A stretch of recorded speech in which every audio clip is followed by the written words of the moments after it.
I'm going to be completely honest and admit that I've been putting this video off for a long time because I feel like us social media folks and just influencing people in general can set this really high standard and often this unrealistic expectation that our home should always be tidy. It should always be clean and clutter-free. And that's not the reality of life. Life is actually you or a family member gets sick, or you had a party and now you're left to clean up that mess, but you're too tired to do it today, and so you leave it over the next couple of days. Or you're actually busy creating memories and you have kids and pets and they scatter all of their toys all over the place and making a fort in the living room, for example. That is the reality of life, is that our home is not always going to be clutter-free, and actually that's a good thing. We're living it. So I don't want my home to feel like a museum and never be touched and those pillows always be pristine. That means nobody's actually sitting on them. However, that being said, because I've minimized, because I've simplified, it's a lot easier to actually get my home back to its base mode. And so all of these things that I'm about to mention today are really kind of like that system that I've put in place. So these habits have made it so much easier to keep my home relatively clutter-free on a regular basis. So today I'm going to be sharing with you my 15 one-minute habits for an organized and clutter-free home, most of the time. And be sure to stay tuned for the last one, which is honestly my favorite of all, because it might seem like such a tiny thing, such a little habit that doesn't really make much of a difference, but to me it has made all the difference because it not only has changed how I maintain my home, but also it's just given me a more positive approach to life. So don't miss that one. First up is to make your bed. I'm really thankful that I adopted this habit several years ago. I used to be that person that would think, why am I making my bed when I'm only going to undo it again just to go back to sleep in it? But I really think that this is kind of where discipline kind of begins, is the beginning of your day, is how do you start your day? And for me, to make my bed in the morning is almost like saying I value myself so that at night I have this put together bed to go to, that if everything else went wrong during my day, at least I have this like gorgeous bed to jump in, and it kind of is a little bit more welcoming. And especially if it's your master bedroom and you have children, like I really think that the bedroom should be like your safe haven. I personally recommend going and decluttering and making your bedroom the first place that you go to when you're like organizing or decluttering, or maybe like your bathroom, because those are places where you're resting, relaxing, and it's something that you do for yourself, for no one else. Like nobody else has to see that. You usually will clean like your kitchen or your living room because you're gonna have people over. But when you're cleaning your bedroom, it's like saying, I love me. I want to rest and relax, and I'm going to prioritize me. And I think what that does is it allows you to put your best foot forward throughout the rest of the day, because without saying a word to yourself, you're showing to yourself that you love and value yourself and you carry yourself differently. So making your bed can actually be a game changer. Clear your floors. If you constantly have pillows or books or blankets all over the floor, find a home for these items. It can seem like it's a whole big mess to clean up your floor because you have so many things scattered, so visually it seems like it's a lot, but it just might be that these items can quickly be tossed in a basket or a bin, or maybe that's a hook solution. An example for us is belts. They tended to be all over the floor because they didn't really have a home for us until we just put these little 3M stickers on the back of our closet, and so now it has a hook where it can live in, and so you don't necessarily need a stud, and if you're renting, that's a renter-friendly option. And two, if you have children, this will be so much easier to actually allow them to help you, and that way you're not left like cleaning up this entire mess. For example, books in my home are like strictly like never allowed on the floor unless they're actually sitting there, because I want them to respect books. But if there is a book on the floor, if there is whatever said item on the floor, then they know where that thing is supposed to go. Wash your snack dishes immediately or put them in the dishwasher immediately.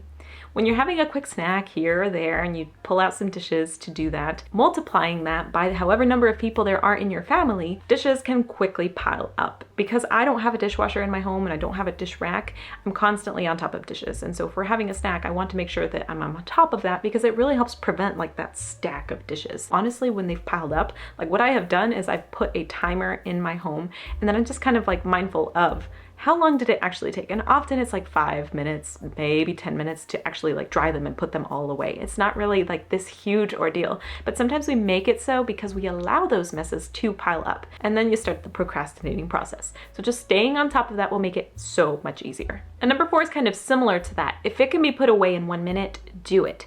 Even if you're gonna use it later that day or later the next day. That coffee cup that you think, okay, I'm just gonna leave it out because the next day I'm gonna use it again, so I might as well just leave it out. What you're doing is like you're putting this visual clutter in front of your counter, and then that attracts more stuff. I've noticed for me, I have been a more tidy person in recent years after decluttering and minimizing, but when I go to visit certain people that live in a very messy situation, like it's so much easier for me, and I try not to. I'm like, why am I feel like I'm being disrespectful at this, but it's so much easier for me to forget that water bottle that I left on their counter or the napkin I was holding, for example, because it was already messy to begin with. And so it's like hard to distinguish my water bottle that looks out of place and my napkin that looks out of place versus when I'm in my home and I look at my counter and like there's nothing on it and I leave my water bottle, it's like, oh, that doesn't belong there. Or the napkin, like it doesn't belong there. So it's that visually you are trying to really change that habit. And honestly, I feel embarrassed that I'm admitting this, that I can be tidier in my home and not as tidy in other people's home. But it's honestly, I think it happens to a lot of people. It's not just that it's my home, it's that it's the environment that does that to you. When you're in this really clean space versus this really messy space, it's so much easier to be neat and tidy in this cleaner home because visually it makes a difference. And so that's what you're trying to avoid. If you're going to use that purse again, don't just like toss it and leave it somewhere. Like actually put it back in its home and then just go and grab it again. Put away your clothes and purses and shoes and anything that you're carrying when you're coming into the home, because really the entryway is your first impression of your home. It's that first thing that you see when you're stepping inside the home. So not only for you can it say, this is a place of rest, this is a place of relaxation, or maybe this is a place of fun. Finding a home for all of these items, like maybe having hooks for your keys or having a bowl where you put your wallet or your keys or all those little random knickknacks that you're carrying in your bag, having a hook for your purse, or just having like one of those little furniture pieces right beside your entryway where you're actually putting those things in and actually managing your shoes. If you're taking your shoes off inside the home, which is what we do, is actually having like a little shelf or having them put in an organized manner. That way they're not like scattered all over the place. Number 6 is one that I used to procrastinate a lot on, and it is to deal with your mail immediately.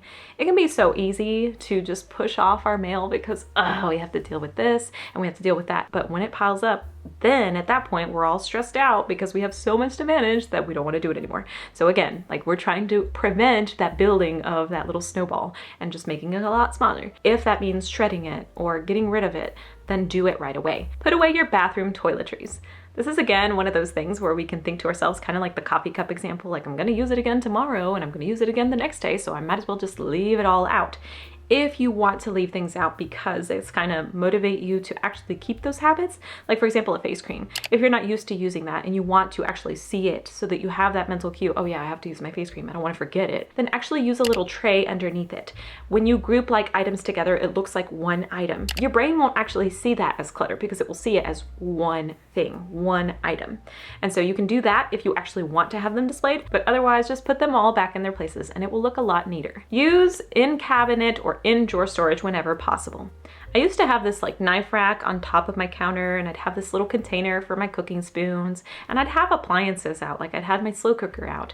And what I started to do is that I started to first of all declutter my kitchen. For example, I used to have like a mini toaster, mini oven, cake pop maker, a lot of like random things like a waffle maker. I decluttered all those things first, and what that did was that it freed up my in drawer, like my cabinet space. And so some of the things that were on my counter, I started to put within my drawers. So I got this like block that goes in and like an in-drawer knife rack. And then I also started to put my spoons within a drawer. And then my slow cooker, I was able to move it off of my counter and actually put it inside a cabinet. And what that did was it freed up a lot of counter space, making it a lot easier to maneuver through my kitchen, making it a lot smoother to clean. It made it more pleasant for me to actually clean. I used to say I hated cooking with a passion. And honestly, once I decluttered my kitchen, it was a lot more pleasant. I'm not going to say that I love cooking, but it's still a lot more pleasant. Use labels. First of all, I'm going to preface this by saying that I hate visual clutter and I will remove it anywhere I can. So for example, the detergent bottle, I will grab that label and take it off if I can. The lotion bottle or anything that I can really remove a label off of, I will. But I do use label makers. First of all, if you have other people in your home and they don't really know what your organizing methods are, it's a lot easier for them to put things back in their spaces. And two, if you're inviting people over and they're trying to like help themselves through your kitchen, what you can do, put labels on that stuff and it will make it a lot easier for them to know, okay, where's the cocoa? Where's the sugar? You know, they'll actually see it and put it back in their spot. Have a home for your keys and change. Finding a home for these items so that you can actually maintain them. Like for me, it was a little wallet that has a little pouch, or if you don't have a wallet that has that, like maybe get a little pouch, get a little box, get something where you're coins and bills and like extra change to go. And then 2, finding a home for your keys. The last thing you want is to lose your keys and be like, where are my keys? Because they didn't have a home. And honestly, I can definitely say that after really living a more minimalist lifestyle, I rarely lose things. And if I lose things, like I know in my brain, oh, okay, this is where it would likely have gone to. And honestly, there's not that many hiding spaces inside my home where things can hide. So like, even if I'm looking down under my bed, like it's so much easier to look for things because everything has a home. So especially when it comes to those things that you want to put away right after you get home, especially like your keys or your phone, you know what? Let's add that. Find a home for your phone. We have this little shelf thingy where we put our mail and we put our keys, and I put my phone there. That is where my phone lives. I do not want to be attached to my phone all the time because social media in general will make you feel like you want things, like you need things. Oh, like I saw her wearing this and now I need it. I want to be away from my phone as much as possible, especially because I'm on social media. Like I never really intended to be on social media. I went without social media, any social media, for 3 years, and then I made the YouTube channel. But I want to be away without my phone for long periods of time, and having a home for my phone has really allowed me to do that. So I think that this would actually be super helpful. It wasn't really part of the 15, but anyways, bonus. Number 11 is kind of similar to that, is to manage your daily carry items right away. For me, this is something that really became a habit when I became a mom and I had to carry a diaper bag, because really my worst fear was that I would be somewhere and I'd have a poop explosion and then I would be out of diapers. That was honestly like such a fear of mine. And so I'd immediately replace my diaper bag, like not replace it, but like restock my diaper bag as soon as I entered the home. If that means like other little items that you carry, or maybe your little lotion, like you just transfer it from one purse to another, like do it right away. Like I have eczema and sometimes my skin gets dry and I'm like, if I don't carry my purse, I will be like, oh, my lotion, dang it. I'm like itching. I'm like a little cactus over here drying out in the desert.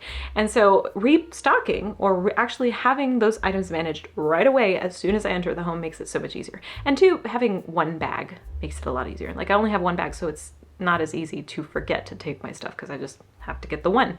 So if you can kind of pare that down, it'll be a lot easier, but manage them right away. Toss the trash in your car. This is a really simple one. It can be really quick to do, but honestly, it can make a ride a lot smoother. And 2, like if you happen to give somebody a ride out of nowhere, it's not like so embarrassing, like, hold on, let me clean my car. Just manage it, stay on top of it. It will make your ride a lot smoother and you won't be embarrassed if you happen to give somebody a ride. Clear your nightstand or dresser.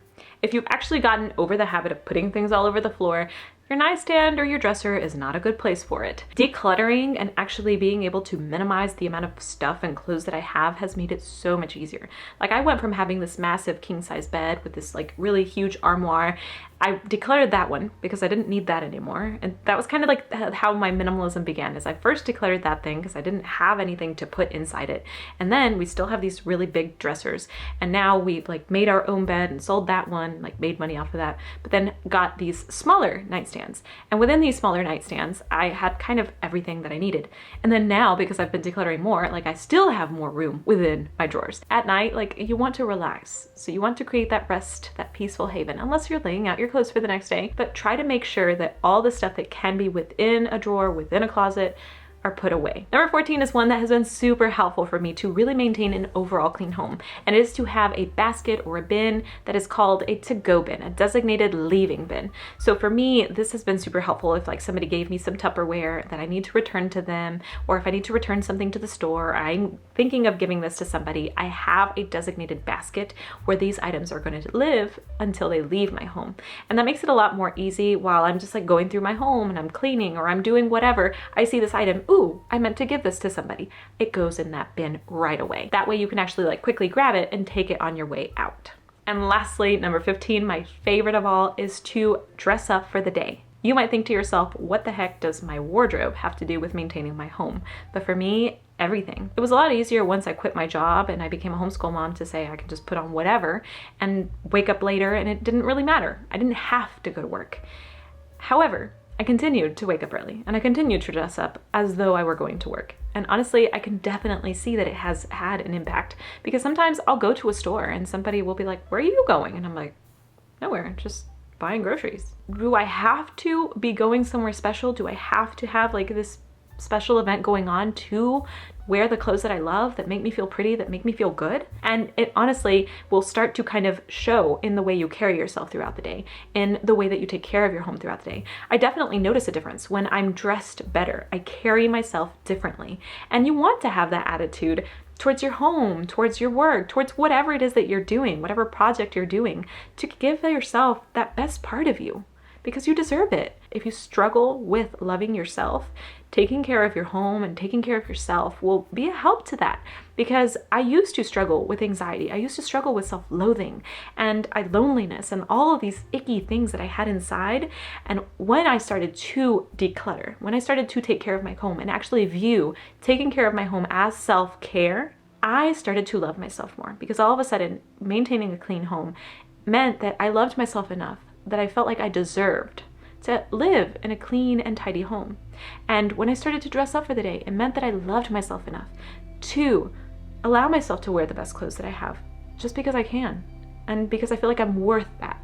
And I struggled with self-worth a lot. And so to do that was a huge, huge change. What it does is it shows you love yourself and you value yourself enough to put your best foot forward and to give the best of you. I heard about a study a while back ago about how anxiety and clutter are correlated. And while it's hard to pinpoint which came first, and as it was in my case, it wasn't the clutter that caused the anxiety, it was the anxiety that led to the clutter. And once I removed the clutter, I reduced my anxiety. It's worth considering that when we remove the excess and we remove all of those things that just cause more burden in our life, that we're left with less things to manage, to fix and maintain, and more time for the things that we love and that matter to us. If you enjoyed this video, you will love my video, 15 Ways to Reduce Visual Clutter, because these topics are kind of similar and they're very much related. And if you need some cleaning motivation, check out my Whole House Clean With Me video for 30 minutes of cleaning inspiration. And if you haven't already, be sure to thumbs up and subscribe so you won't miss when I post a new video. Until next time, bye!